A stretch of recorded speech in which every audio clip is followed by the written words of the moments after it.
Que vida estou vivendo como professora? Que vida quero viver? De que modos posso cuidar dos outros e não descuidar de mim? Como me relaciono com a minha docência? Como posso trabalhar para qualificar o modo como me relaciono com a minha profissão e comigo mesma? Neste episódio, proponho novas formas de interrogar a docência, de posicionar-se como professora, defendendo um modo de exercer a profissão. Vamos juntas pensar maneiras como podemos tornar-se uma professora suficientemente boa, aquela que busca ser mais do que é e que trabalha para ser o melhor que pode ser. Nós da docência. Nós da docência. Nós da docência. Nós da docência. Nós da docência. Nós da docência. Da docência. Nós da docência. Da docência. Nós da docência. Nós da docência.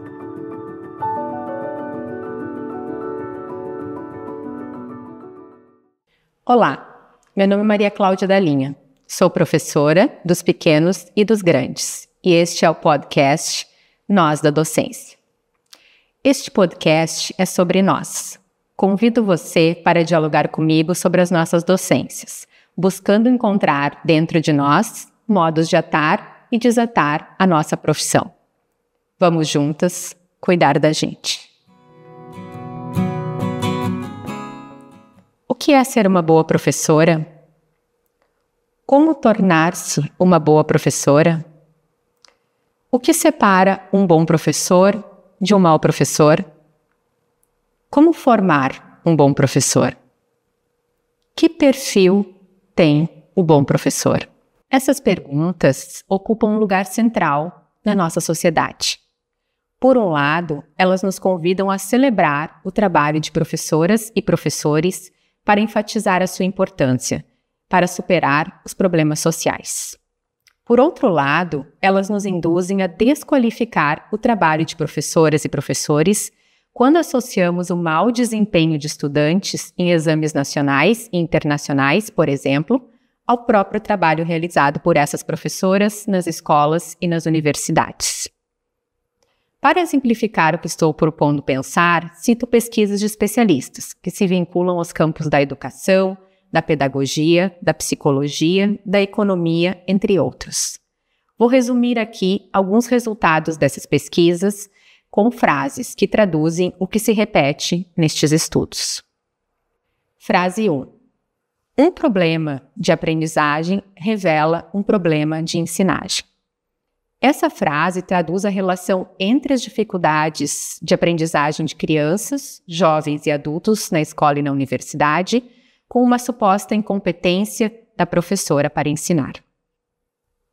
Frase 2. A escola e a universidade são espaços de excelência para a formação humana. Essa frase traduz a relação entre a educação, a promoção da cidadania e a superação das desigualdades sociais. Depois desses exemplos, vocês podem estar se perguntando o que há de errado com isso. Ou ainda podem estar pensando que há uma defesa de minha parte por um modo correto de refletir e praticar a profissão docente. Não se trata aqui de fazer um juízo de valor sobre a situação, ou seja, não se trata de dizer o que é certo ou errado, bom ou ruim. Trata-se sim de descrever e problematizar os efeitos que podem ser produzidos por esses resultados das pesquisas nas condutas individuais e coletivas de docentes. De modo especial na conduta da mulher professora, que é posicionada como capaz de agir sobre si e sobre os outros para buscar soluções para os problemas educacionais e sociais. Em outras palavras, para honrar o conceito de crítica que estou usando, vou duvidar das evidências e vou recusar os gestos fáceis demais. Nas palavras de Michel Foucault, abre aspas, uma crítica não consiste em dizer que as coisas não estão bem como estão. Ela consiste em ver sobre que tipos de evidências, de familiaridades, de modos de pensamento adquiridos e não refletidos repousam as práticas que se aceitam. A crítica consiste em caçar o pensamento e ensaiar a mudança. Mostrar que as coisas não são tão evidentes quanto se crê. fazer de uma forma que isso que se aceita como vigente em si não seja mais em si. Fazer a crítica é tornar difíceis os gestos fáceis demais. A partir do momento em que se começa a não poder mais pensar as coisas como se pensa, a transformação se torna, ao mesmo tempo, muito urgente, muito difícil e ainda assim possível. Fecha aspas. O que expus até aqui me permite explicar o que quero defender quando afirmo que sou uma professora suficientemente boa e o que recuso neste debate. A expressão professora suficientemente boa não pode ser associada a um perfil docente que descreve a profissionalidade, tomando como referência o homem, cis, hétero, branco, para citar algumas marcas identitárias que nos distinguem: pessoas boas de pessoas más, professores bons de maus professores. Para uma análise crítica do trabalho docente, indico os trabalhos do nosso grupo de pesquisa Lola, e indico também, de modo especial, os trabalhos de Jonathan Vicente da Silva e Isabela Rocha de Azevedo, que investigam as docências exercidas por pessoas cis e trans. Defender uma docência suficientemente boa não significa pactuar com uma agenda neoliberal e neoconservadora que defende, por exemplo, a premiação de boas práticas e a culpabilização de docentes pelos problemas educacionais e sociais. Para uma reflexão crítica da chamada sociedade do desempenho, indico os livros de Stephen Ball e Byung-Chul Han. Indico ainda a pesquisa de Maurício Ferreira sobre a espetacularização da carreira docente a partir dos princípios da economia da educação. Defender uma docência suficientemente boa não significa fazer um pacto com a mediocridade. Não se trata, por exemplo, de fazer o que é suficiente. Não se trata de cumprir as tarefas da profissão. Não se trata de fazer o que é suficiente para ser aprovado no estágio probatório, para defender o que foi solicitado pela coordenadora, pela diretora, pela Secretaria de Educação. Não se trata de fazer apenas o que é suficiente para cumprir a carga horária da formação no sábado letivo, para cumprir o que foi combinado no curso de graduação, mestrado e doutorado pela professora orientadora, ou ainda para receber a certificação e o diploma. A expressão professora suficientemente boa não pode ser associada a quaisquer formas de discriminação e violência.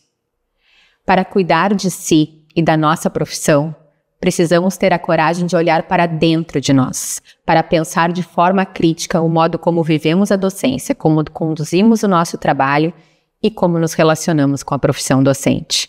Porque os nossos pensamentos são colonizados por sexismos, racismos, etarismos, capacitismos e pela defesa de certas normas familiares, religiosas, entre outras.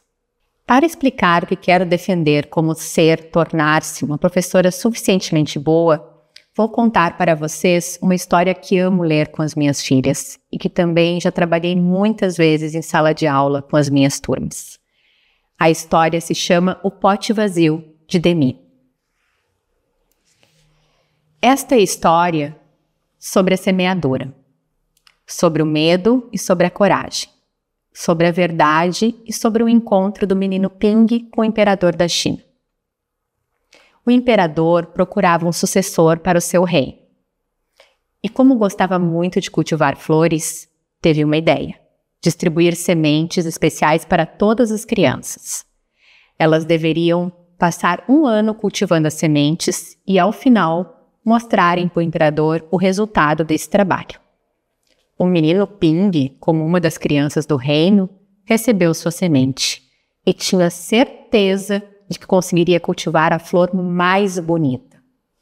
Ele levou a semente para casa, plantou, regou e cuidou todos os dias, mas ela não brotou.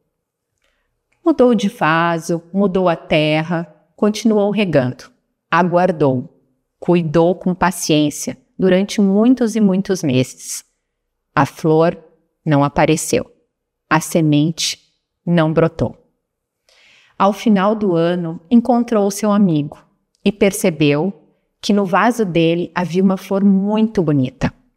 Conversando com o amigo, de modo envergonhado e preocupado, disse que estava pensando em não levar seu vaso vazio para o imperador. O pai escutou a conversa dos dois meninos e aconselhou Pink: meu filho, você deve levar o vaso como está para o imperador. Eu acompanhei durante todos os meses do seu trabalho.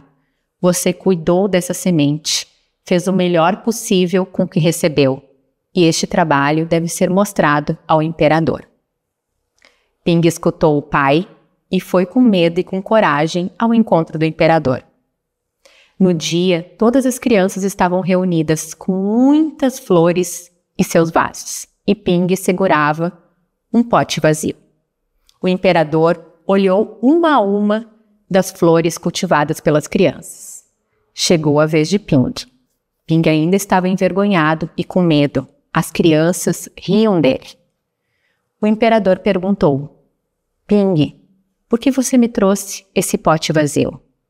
E Ping lhe respondeu: eu procurei semear da melhor forma possível. Reguei todos os dias, cuidei, troquei de pote e a semente não brotou. Eu lhe trouxe o que pude fazer com o que recebi. Procurei fazer o melhor trabalho possível. O imperador olhou para o menino e abriu um sorriso. Todas as crianças puderam escutar o que disse o imperador logo a seguir: encontrei o meu sucessor. Ping será o novo imperador da China. Eu não sei o que vocês fizeram com as suas sementes, mas todas as sementes que distribuí estavam queimadas e não deveriam brotar. Ping foi o único que teve coragem de me trazer a pura verdade. Vou alinhavar mais alguns fios para defender o que afirmo ser uma professora suficientemente boa. Vou citar o conceito de mãe suficientemente boa do psicanalista Donald Winnicott. Ele investiga a relação entre mãe e bebê, ou ainda sobre cuidadoras e cuidadores e crianças bem pequenas. Winnicott sustenta que para suprir as necessidades de um bebê, precisamos nos responsabilizar pela função e procurar desempenhá-la da melhor forma possível. Fazer o que é preciso para suprir as necessidades da criança, procurando sempre oferecer o melhor que é possível, as melhores adaptações possíveis.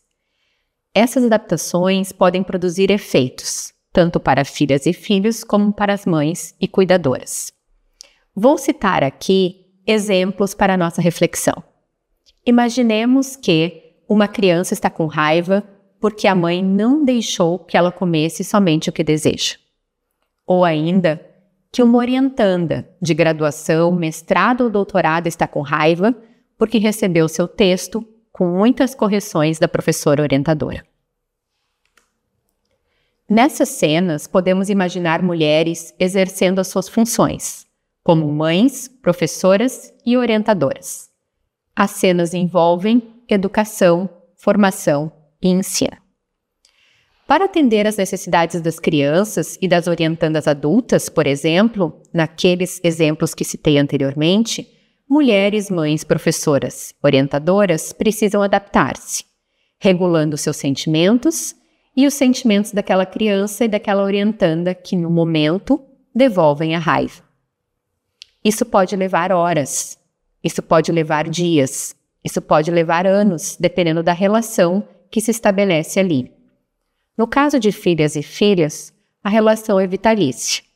No caso de orientandas acadêmicas, dependendo do trabalho, pode durar entre 2 anos e 4 anos, ou ainda, ao longo de uma graduação, de um mestrado e doutorado, até 10 anos. Para fazer isso, a mulher, mãe, professora, orientadora, precisa deixar sob suspenso, temporariamente, suas necessidades e desejos. Se preciso alimentar uma criança, por exemplo, posso não conseguir tomar banho ou dormir. Se preciso corrigir o trabalho de uma orientanda, posso precisar fazer isso no final de semana, ou ainda no meu período de férias. Para ensinar o que é certo e errado na vida e na pesquisa, é preciso fixar limites. E isso pode não ser bem compreendido pela criança e pela mulher adulta estudante. Por isso a mulher e a professora orientadora vivem essas funções de forma ambivalente. Porque ao mesmo tempo que elas precisam cuidar delas, elas precisam também cuidar de si. Isso pode produzir desequilíbrios, causando sofrimentos e prejudicando a saúde mental de mães e professoras. Diante do exercício dessas cenas que descrevi anteriormente, vou agora costurar a história do pote vazio com o conceito de Winnicott, para defender aqui o que é ser uma professora suficientemente boa. Uma professora suficientemente boa cuida de si para cuidar dos outros. Para ensinar, é preciso cuidar de si mesma, é preciso comprometer-se consigo mesma, é preciso cuidar dos nós que nos fazem ser quem somos. Uma professora suficientemente boa cuida de cada um e de cada uma. Para ensinar, é preciso cuidar do outro, é preciso comprometer-se com o cuidado do outro. É preciso exercitar todos os nossos sentidos, ver, ouvir, sentir e ter atenção às singularidades. Uma professora suficientemente boa cuida da turma, da escola e da universidade. O ensino pode contribuir para a construção de futuros e de comuns. De futuros comuns.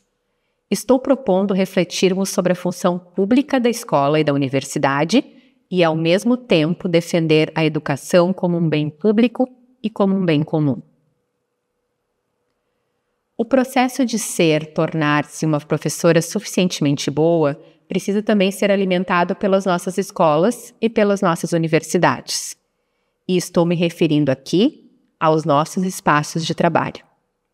Em outras palavras, as escolas e as universidades precisam criar e sustentar projetos pedagógicos, políticas e práticas que permitam às professoras se tornarem mais do que são, o melhor que podem ser. Quero concluir dizendo que uma professora suficientemente boa cuida de si e da sua profissão. Neste podcast e no livro Nós da Docência, defendo que cuidar de si e da profissão implica um duplo movimento que deve ser vivido com lucidez, com equilíbrio e com coragem. Primeiro movimento, olhar para dentro de nós. Segundo movimento, olhar para fora de nós. Meu convite é este para ti e para mim. Precisamos nos desafiar a olhar para dentro e para fora de nós. É preciso fazer isso com atenção a cada nó que vamos alinhavando e a cada nó que vamos tecendo nas relações que estabelecemos com estudantes, colegas e famílias na escola e na universidade. Como me relaciono com a minha docência? Como posso trabalhar para qualificar o modo como me relaciono com a minha profissão e comigo mesma? Que vida estou vivendo como professora? Que vida quero viver? De que modos posso cuidar dos outros sem descuidar de mim? Para tornar-se uma professora suficientemente boa, essas perguntas são vitais para mim. Como mulher, mãe, professora e orientadora, busco todos os dias um equilíbrio entre as necessidades e desejos das minhas filhas, das minhas alunas, das colegas, das chefias e das famílias e as minhas necessidades e desejos. Busco um equilíbrio entre a professora que fui, a professora que sou aqui e agora e a professora que eu desejo ser. Eu não quero e não posso ser a professora perfeita. Eu não quero fazer o suficiente.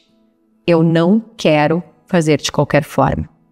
Eu recuso viver a vida como uma morta-viva. Eu assumo aqui um compromisso ético, político e pedagógico contigo, comigo mesma e com a nossa profissão. Eu escolho ser professora todos os dias para cuidar de mim, para cuidar das pessoas que caminham comigo, para viver. Desejo tornar-se uma professora suficientemente boa aquela que busca ser melhor do que é, que trabalha todos os dias para ser o melhor que pode ser. Este foi o episódio Sou uma professora suficientemente boa. As referências citadas podem ser encontradas na legenda do episódio. Este podcast é um projeto autoral e independente, por isso conto com você para apoiá-lo. Acompanhe e compartilhe o podcast Nós da Docência, que está disponível nas plataformas YouTube e Spotify. Estiveram comigo neste episódio Debbie Maier, Douglas Oliveira e Rafael Bender. Eu sou Maria Cláudia Dalinha. Até o próximo episódio.